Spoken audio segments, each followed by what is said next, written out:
Welcome to another incredible story here on our channel. If you're new here, don't forget to hit that subscribe button and ring the notification bell so you never miss our amazing tales. Today, we're heading back to the Wild West of 1887, where sometimes the most unexpected encounters can change a person's entire life. Let's dive into this touching story of two souls finding solace in the harsh frontier. Chapter 1. The Storm and the Stranger. The October wind howled across the Montana plains like a banshee, carrying with it the promise of an early winter. Tom McKenna, pulled his worn leather coat tighter around his shoulders as he urged his mare, Dolly, forward through the gathering dusk.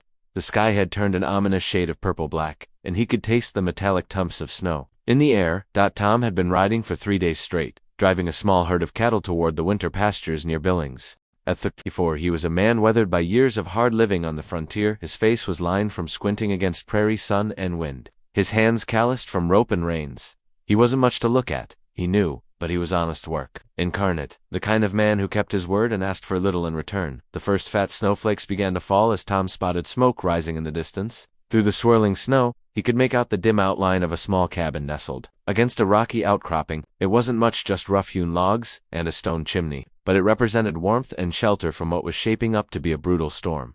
Tom's cattle were growing restless, lowing nervously as the wind picked up. He knew he had to make a decision quickly. The nearest town was still 20 miles away, and traveling in a blizzard with livestock was a recipe for disaster. Dismounting near the cabin's small corral, Tom secured his horse and approached the heavy wooden door. He raised his fist to knock, then hesitated. Out here, uninvited visitors could mean trouble, and he didn't want to frighten whoever lived inside. But as another gust of wind nearly knocked him sideways, he knew he had no choice. His knocks echoed hollowly in the night air. After a moment, he heard footsteps inside, and a voice called out, "Who's there?" "Name's Tom McKenna, ma'am," he called, back having to raise his voice over the wind. "I'm sorry to bother you, but I've got cattle out here, and a storm coming in hard. I was wondering if you might have space in your corral and maybe let me wait out the worst of it." There was a long pause, and Tom began to wonder if he'd been too forward. Then he heard the sound of a heavy bar being lifted, and the door creaked, open just wide enough to reveal a sliver of warm, golden light. "How many head you got?" the voice asked. It was definitely a woman, though her tone was cautious, business-like. 15 head of cattle and my horse," Tom replied,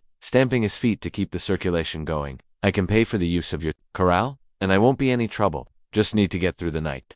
The door opened wider, and Tom got his first look at the woman who lived in this remote cabin. She was perhaps in her late 20s, with dark brown hair pulled back in a practical bun and intelligent hazel eyes that seemed to take in everything at once. Her face was pleasant but unremarkable, with laugh lines around her eyes and a dusting of freckles across her nose. She wore a simple wool dress covered by a leather apron, and there was something immediately trustworthy about her demeanor. "Well, don't just stand there letting all the heat out," she said, stepping back to allow him entry. "Get inside before you freeze to death.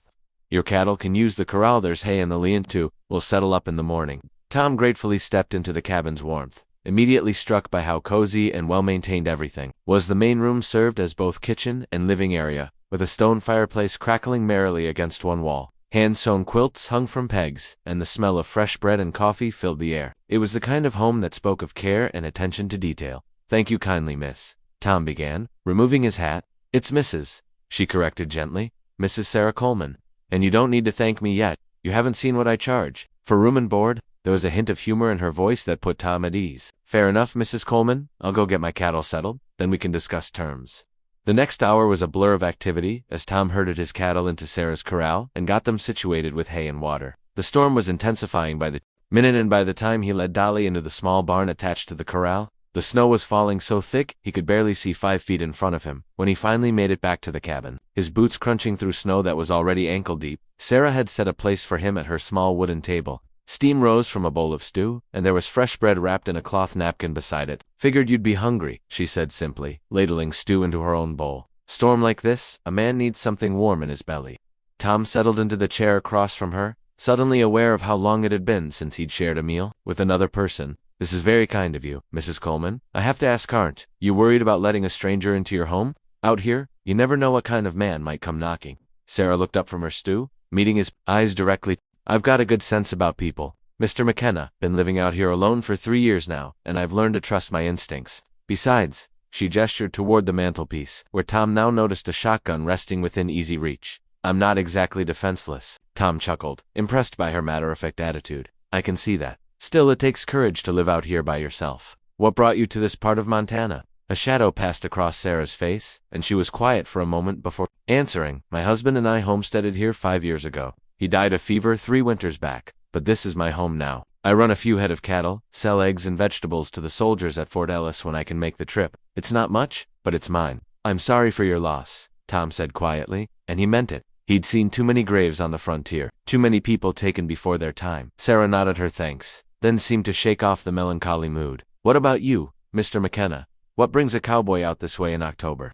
Tom found himself talking more than he had in months, perhaps longer. He told her about the ranch where he worked, about the cattle drive he was completing, about the simple satisfaction of honest work under an endless sky. Sarah was a good listener, asking thoughtful questions and seeming genuinely interested in his stories. As the evening wore on and the storm raged outside, Tom found himself relaxing in a way he hadn't in years. There was something about Sarah Coleman, her directness, her quiet competence, her lack of pretense, that put him completely at ease. I should probably bed down in the barn, Tom said eventually, noticing how late it had gotten. Don't want to impose on your hospitality any more than I already have. Sarah stood up from the table, moving to add another log to the fire. Nonsense.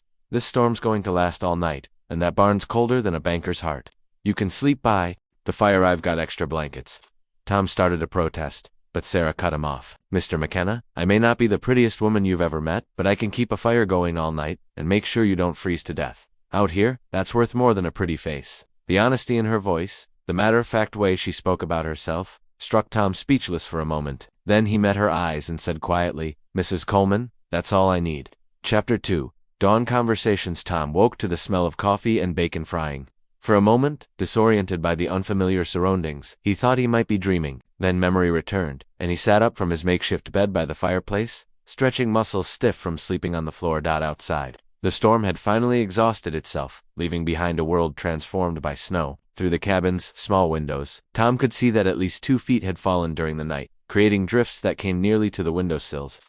The morning sun glinted off the pristine white landscape, almost blindingly bright. Good morning, Sarah called from the kitchen area, not turning around from the cast-iron skillet where bacon sizzled. Hope you slept all right. Fire kept going just like I promised.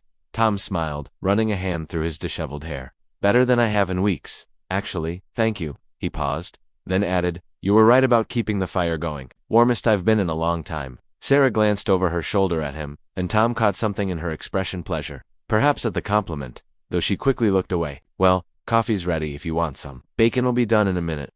Tom folded the blankets Sarah had given him and set them aside, then joined her at the small table. The morning light streaming through the windows illuminated her face differently than the firelight had the night before.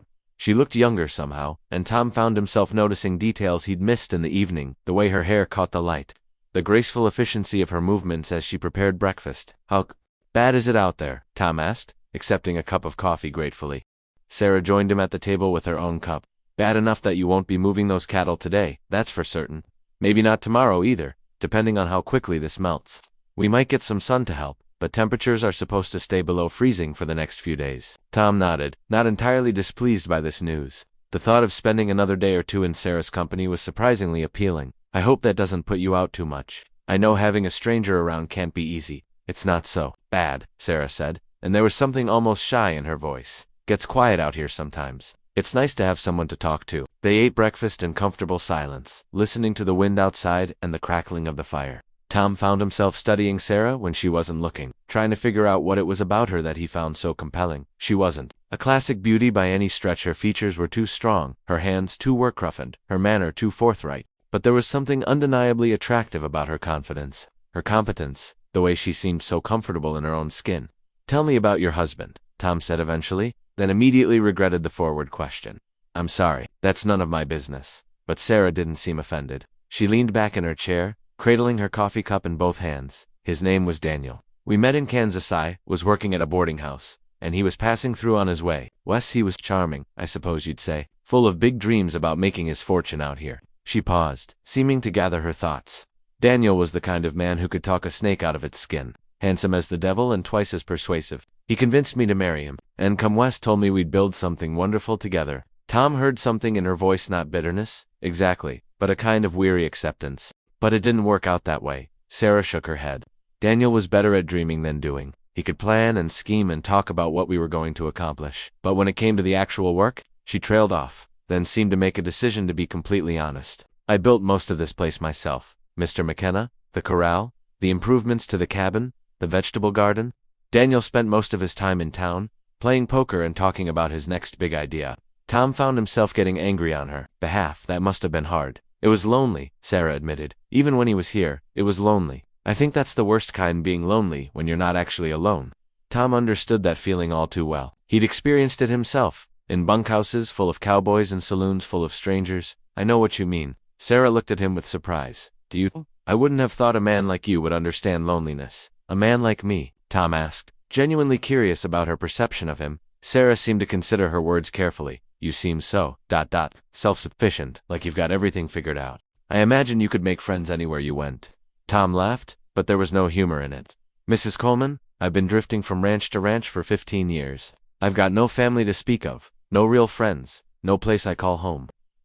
Maybe, but that's not the same as not being lonely. They looked at each other across the table, and Tom felt something pass between them, a recognition, perhaps, of kindred spirits who had both learned to make do with less than they'd hoped for. Why haven't you settled down somewhere? Sarah asked quietly. Found a wife? Started a family? Tom was quiet for a long moment, turning his coffee cup in his hands. I suppose I never found the right woman. Most ladies want a man who can provide them with a nice house in town, pretty dresses, all the things that come with stability. I'm just a cowboy with calloused hands and not much to offer besides hard work and honesty. Sarah studied his face. You think that's not enough? Hasn't been so far, Tom replied with a rueful smile. Sarah leaned forward slightly. Maybe you've just been looking in the wrong places. Before Tom could respond to that intriguing comment, a sharp crack from outside drew their attention. Through the window, they could see that the weight of the snow had broken a large branch from the oak tree near the cabin. I should go check on the animals, Tom said, standing up. Make sure the barn roof is holding up all right. I'll come with you, Sarah said, already reaching for her coat. 2 people can get the work done faster, and I want to check on my chickens anyway. They bundled up and ventured out into the transformed landscape. The snow was deeper than Tom had expected, coming up past his knees in places. Sarah moved through it with practiced ease, obviously accustomed to harsh winter conditions. The cattle were fine, huddled together in the shelter of the corral's lean-to. Tom's horse? Dolly whinnied softly when she saw him, and he took a moment to scratch her neck and check her over. Everything seemed to be in good order. Your setup here is impressive, Tom told Sarah as they checked the chicken coop. You've thought of everything. Sarah looked pleased by the compliment. Like I said, I learned to rely on myself. Had to really? As they worked together, Tom clearing snow from pathways while Sarah tended to her chicken stone, found himself admiring not just Sarah's competence, but the easy way they worked as a team. There was no awkwardness, no need for lengthy explanations. She seemed to anticipate what needed doing, and he found himself doing the same. We make a good team, he said as they finished up, voicing his thoughts without really meaning to. Sarah paused in her work, looking at him with an expression he couldn't quite read.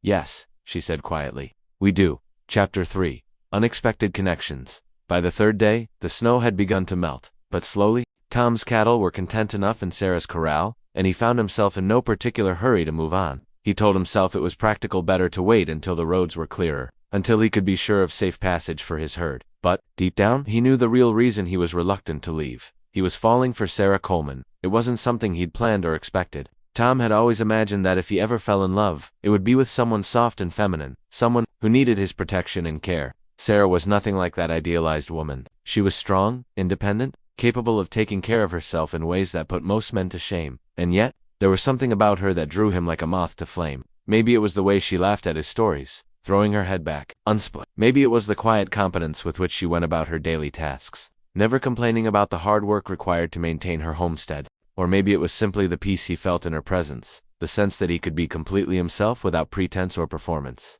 On this particular morning, Tom was splitting firewood behind the cabin while Sarah worked in her kitchen, preparing what she called a proper Sunday dinner despite the fact that it was only Wednesday. The rhythmic sound of his axe biting into wood was soothing, and he found his mind wandering. You're going to split that log into toothpicks if you keep going? Sarah's voice came from behind him, startling him out of his reverie. Tom looked down to see that he had indeed reduced what had been a substantial piece of oak into several dozen thin slivers. He laughed, embarrassed. Guess I was lost in thought. Sarah approached, carrying 2 cups of coffee. Must have been some serious thinking to create that pile of kindling. What's got your mind so occupied? Tom accepted the coffee gratefully, using the moment to consider how to answer. The truth was too complicated, too risky. Instead he said, just wondering about the road conditions, whether I should start thinking about moving on. Something flickered in Sarah's expression, disappointment. Perhaps, but it was gone so quickly Tom wasn't sure he'd seen it at all. The main road should be passable by tomorrow or the day after, she said, her voice carefully neutral, though you're welcome to stay as long as you need to. I appreciate that, Tom said, and meant it. You've been more than generous. They stood in comfortable silence for a moment, sipping their coffee and looking out over the snow-covered landscape. The sun was shining brightly, and Tom could hear the sound of water dripping from the cabin's eaves as the snow began its slow retreat. Sarah, Tom said suddenly, then stopped, not sure how to continue. Yes. He looked at her, Ellie, looked at her taking, in the way the morning light brought out golden highlights in her brown hair, the way her eyes crinkled at the corners when she smiled, the practical beauty of her capable hands wrapped around her coffee cup. You said the other night that you weren't pretty, he said finally. I've been thinking about that. Sarah's cheeks flushed pink, and she looked away. Tom, you don't need to. No, let me finish, he said gently. You're right that you're not pretty in the way some women are pretty. You're not delicate or ornamental or any of those things men are supposed to want. Sarah's flush deepened, and she took a step back, but Tom reached out and touched her arm, stopping her. But you're beautiful in ways that matter, he continued. You're beautiful in your strength, in your kindness, in the way you've built a life for yourself out here, against all odds. You're beautiful in your honesty, in the way you speak your mind without apology. And if more men were smart enough to see that kind of beauty, you wouldn't be living out here alone. Sarah stared at him, her eyes wide with surprise. Before she could say anything else, Tom set down his coffee cup and stepped closer to her. Sarah, I know I'm just a drifting cowboy with not much to offer, but these past few days with you have been the happiest I can remember. You make me want to stop drifting, to find a place to put down roots. Tom, you don't understand, Sarah said, her voice barely above a whisper. I'm not the kind of woman men stay for. I'm too independent to set in my ways. I can't be what Daniel wanted me to, be soft and agreeable and willing to let a man make all the decisions. I won't pretend to be helpless when I'm not, or bite my tongue when I have something to say. Tom smiled, reaching up to cup her face gently in his work-roughened hands. Sarah Coleman, I don't want you to be anything other than exactly what you are. I don't want a woman who needs me to take care of. I want a partner, someone who can stand beside me, not behind me. For a moment, they simply looked at each other, the weight of unspoken possibilities hanging in the air between them. Then, Sarah stepped closer, closing the distance between them. I need to tell you something, she said, her voice steady despite the emotion Tom could see in her eyes. I haven't been entirely honest with you. Tom felt his heart skipped. What do you mean? Sarah took a deep breath. When I said I wasn't pretty, I meant it. But I also meant it as a test, I suppose. Most men, when a woman says something like that, they either lie and say she's beautiful when she's not, or they agree and try to make her feel worse about herself. You did neither. Tom waited, not sure where she was going with this. You saw me, clearly, Sarah continued. Not as I wish I was, not as you thought I wanted to be seen, but as I actually am, and you found something worthwhile anyway. Do you know how rare that is? Tom shook his head, still not trusting himself to speak. I've been alone for 3 years, Tom, not just without a husband, but truly alone. And in that time, I've learned to value myself for what I can do, not what I look like. I can keep a fire going all night, but I can also repair a fence, birth a calf, shoot straight enough to put food on the table, and run a homestead better than most men. I'm not pretty, but I'm strong. I'm not delicate, but I'm loyal. I'm not what most men want, but maybe I'm what the right man needs. Tom felt something shift inside his chest, like a key turning in a lock he hadn't even known existed. Sarah, he said, his voice rough with emotion, you're exactly what this man needs. And then, standing in the melting snow behind her modest cabin surrounded by the vast Montana sky, Tom McKenna kissed Sarah Coleman. It wasn't his first kiss, or even his most passionate, but it was the most meaningful, a promise of understanding, of acceptance, of two people who had found in each other exactly what they hadn't even known they were looking for when they finally broke apart. Sarah smiled, not the polite, careful smile Tom had seen before, but a radiant, unguarded expression that transformed her entire face. So, she said, her voice lighter than he'd heard it, I guess this means you'll be staying a while longer. Tom grinned, pulling her closer. Sarah Coleman, I'd like to stay forever, if you'll have me. Forever's a long time. Tom McKenna, Sarah replied, but her eyes were dancing with happiness. You sure you're ready for that kind of commitment? I've been ready my whole life, Tom said simply.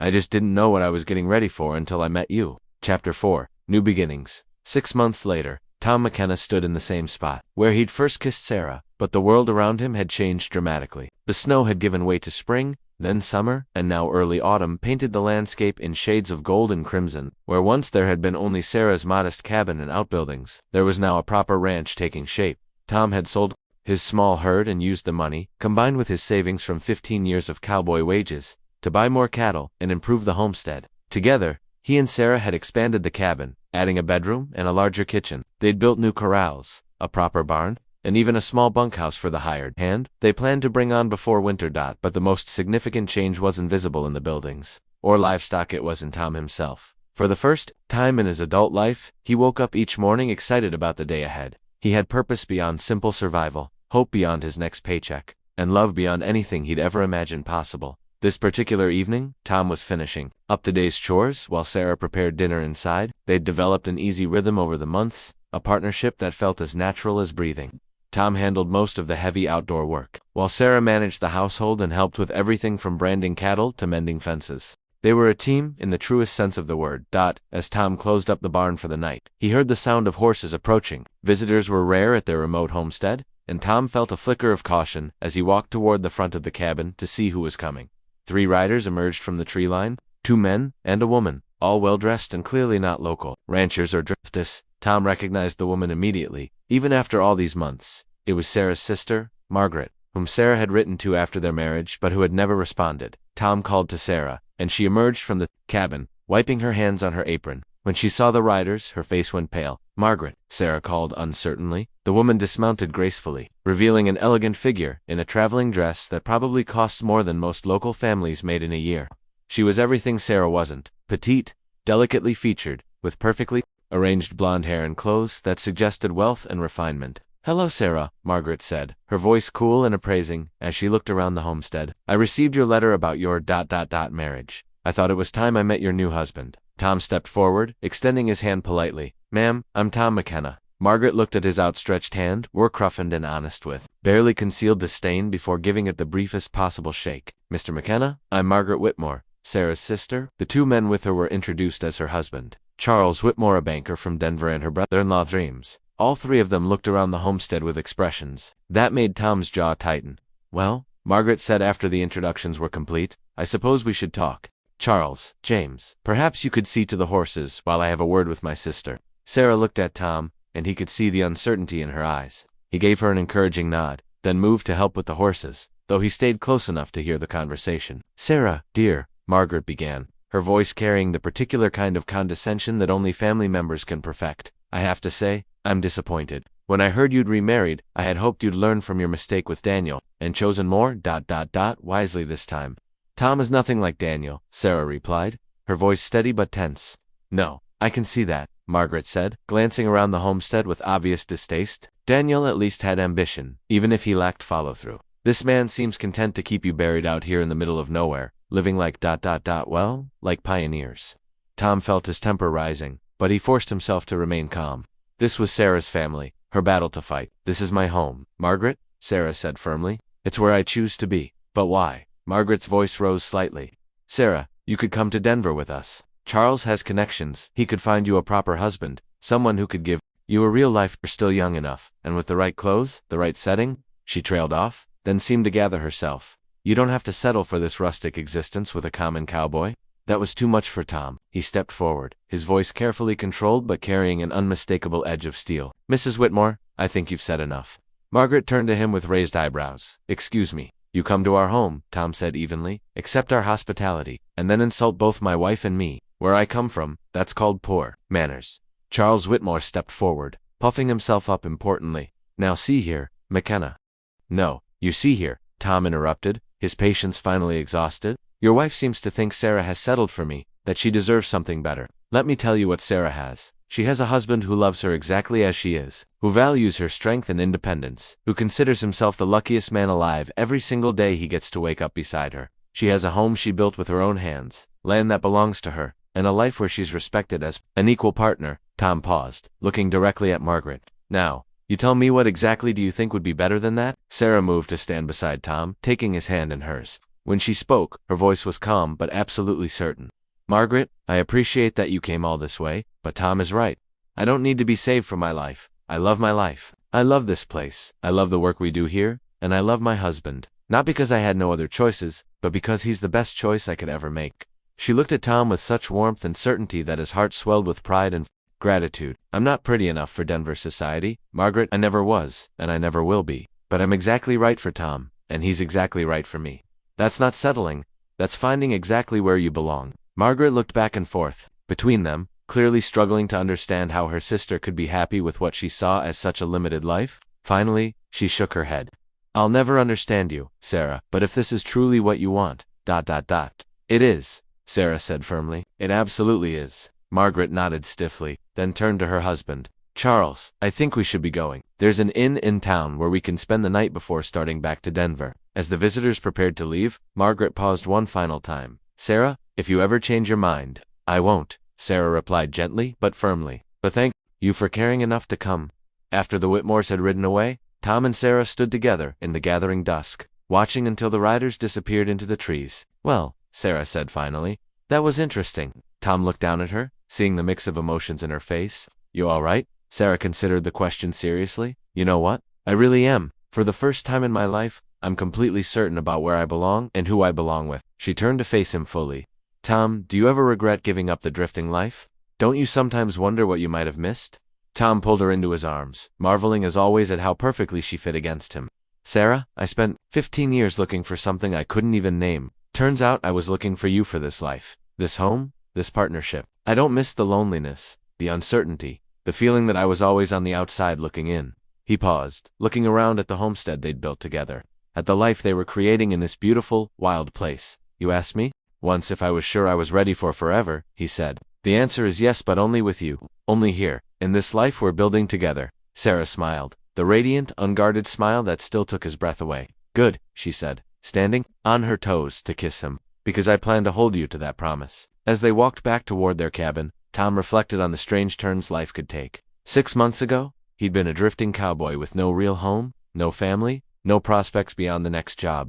A chance storm and a woman's kindness had changed everything. Sarah had been right that first night. She wasn't pretty in the conventional sense, and she could indeed keep a fire going all night. But what Tom had discovered was that she could do so much more than that. She could keep hope alive in the darkest times, keep love growing in the hardest circumstances, keep a man grounded while still letting him reach for the stars. She wasn't what he'd thought he wanted, but she was everything he'd actually needed. That evening, as they sat by their fireplace, the same fireplace where Tom had spent his first night in Sarah's home, he pulled her close and whispered the words that had started it all. That's all I need. And for the first time in his life, Tom McKenna meant it with every fiber of his being.